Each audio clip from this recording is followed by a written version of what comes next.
A judge's memories. I have seen many things in my life. As a judge, I have made difficult decisions. Some cases were simple, but others were not. Some people were innocent, and some were guilty. I always followed the law. I always tried to be fair. But one case changed everything for me. It was the most dangerous case of my career. I knew that my decision could change lives. I also knew that my own life was at risk.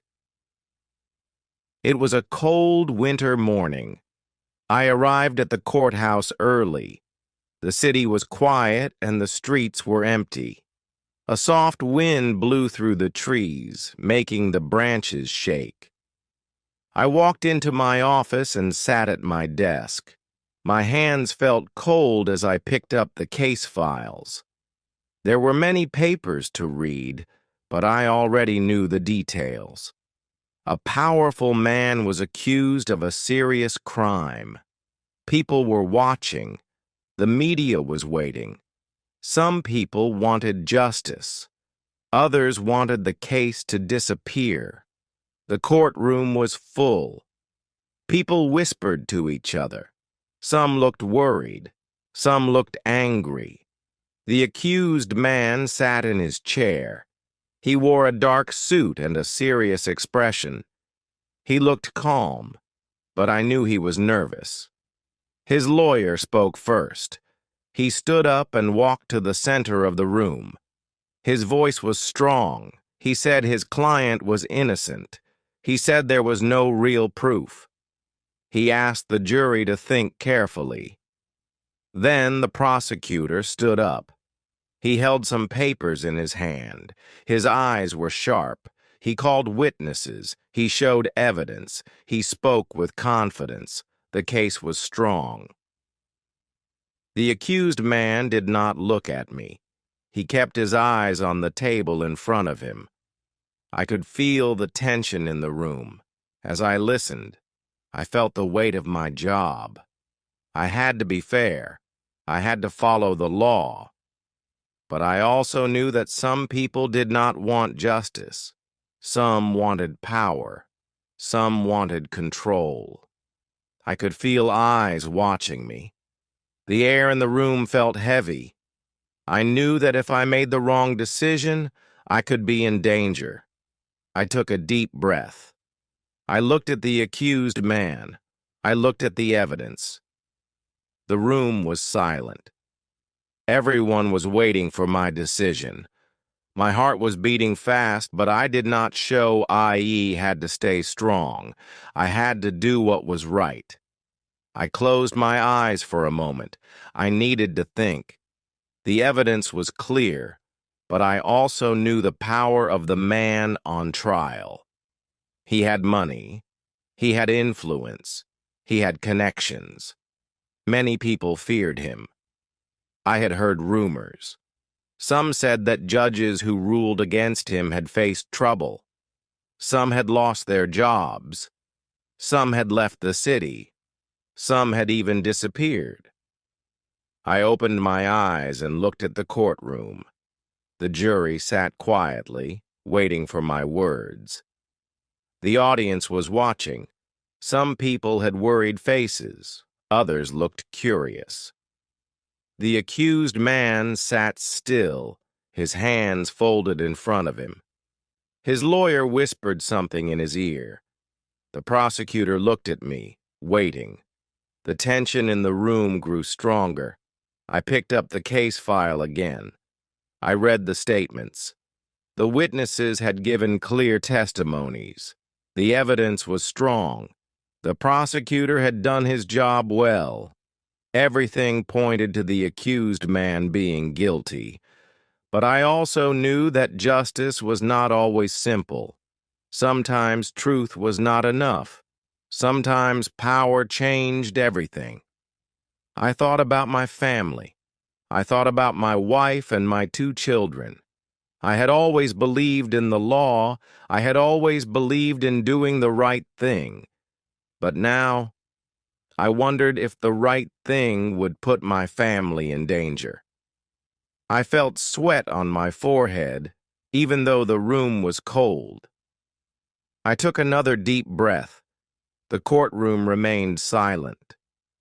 The accused man finally looked at me.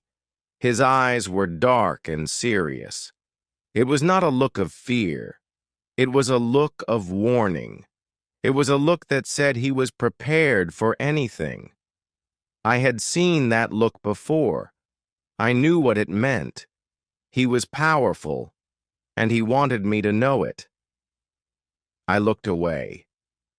I could not let fear control me.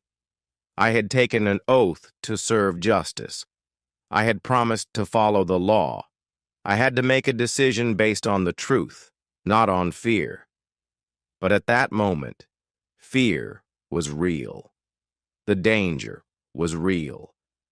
I could feel it in my bones. I turned to the jury. I saw their faces. Some were confused. Some looked afraid. They knew the power of the accused man, too. They knew what my decision could mean. I had never felt so much pressure in my life. I had to speak. I had to decide.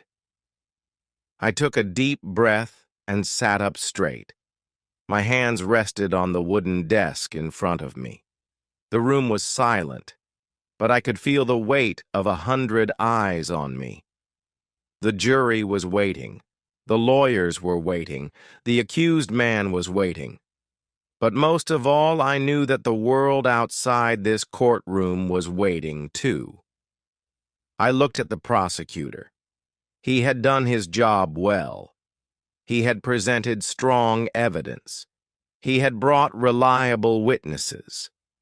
He had built a solid case. His face was calm, but I could see the hope in his eyes. He believed in justice. He believed that the guilty should pay for their crimes.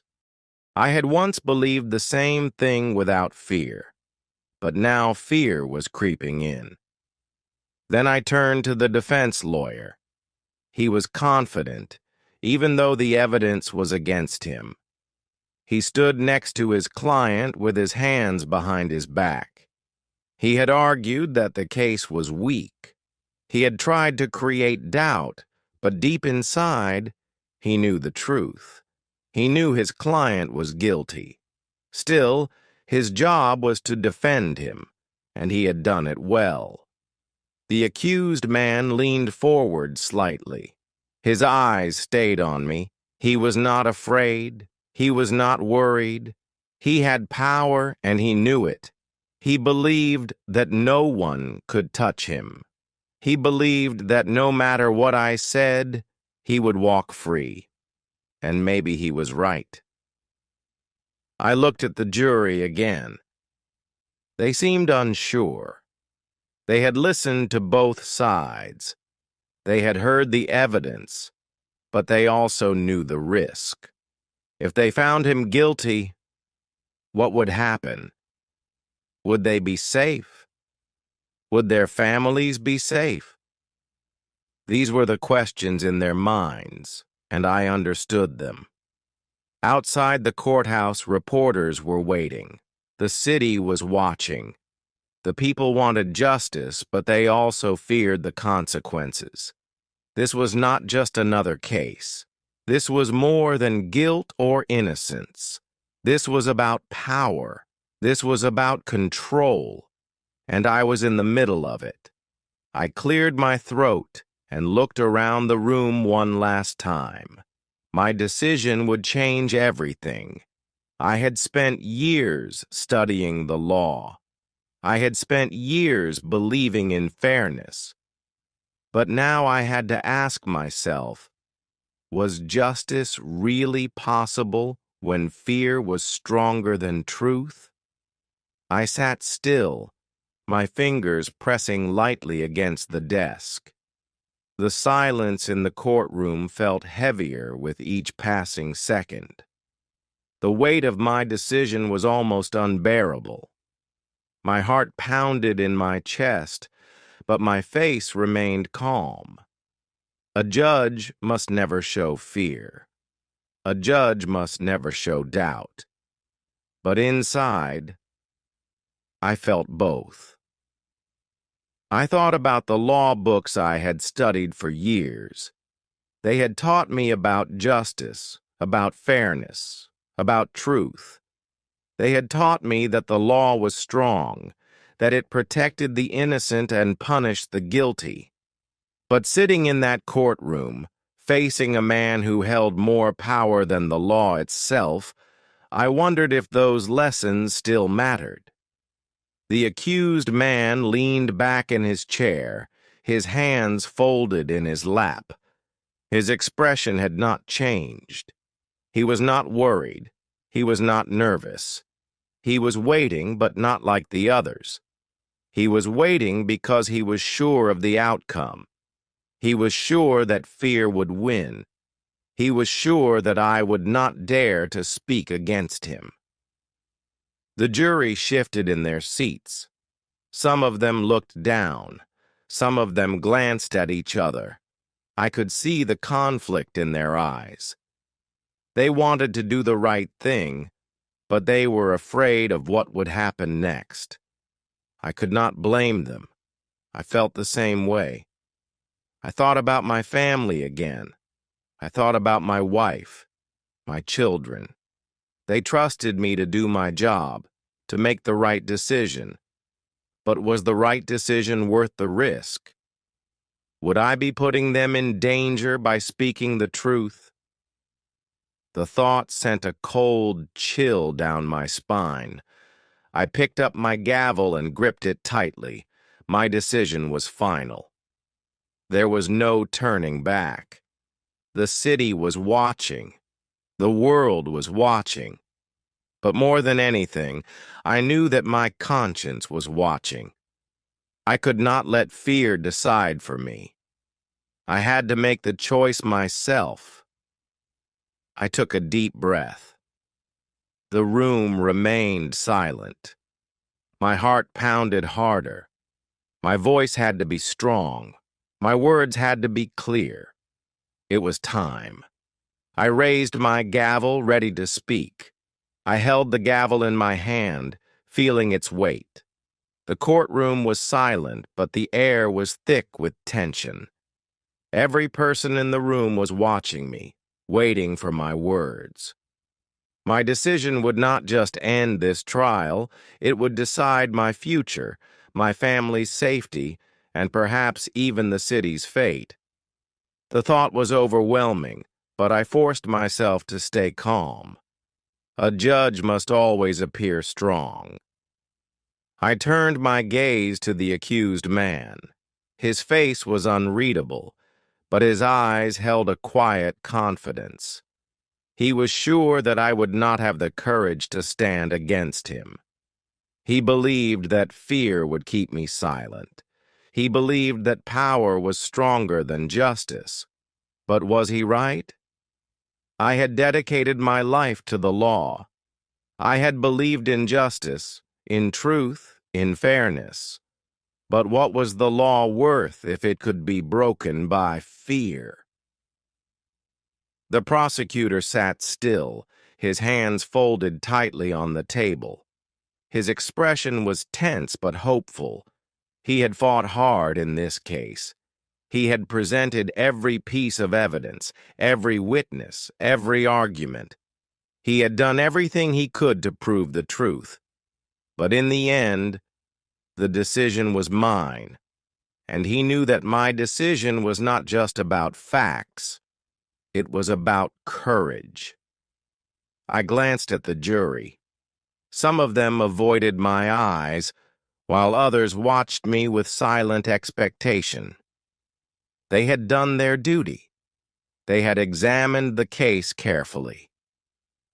But now they were afraid. They knew what this verdict could mean for them, for their families, for their lives.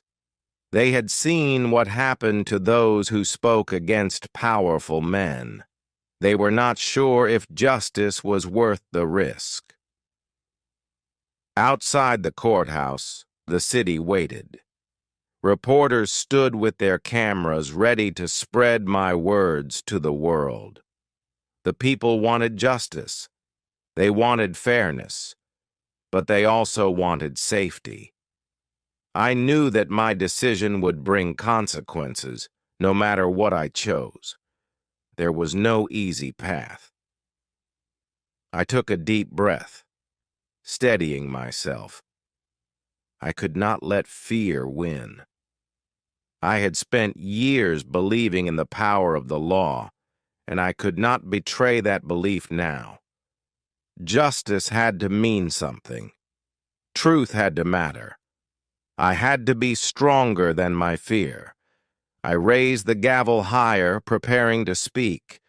The courtroom remained silent. Every heartbeat, every breath felt louder than ever before. It was time. My words would change everything.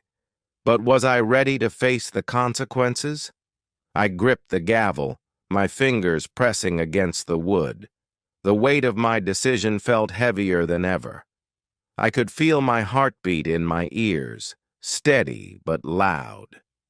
The entire courtroom waited, frozen in silence. The accused man did not move. His expression remained calm, as if he already knew what I would say. But he did not know. Not yet. I took a slow breath.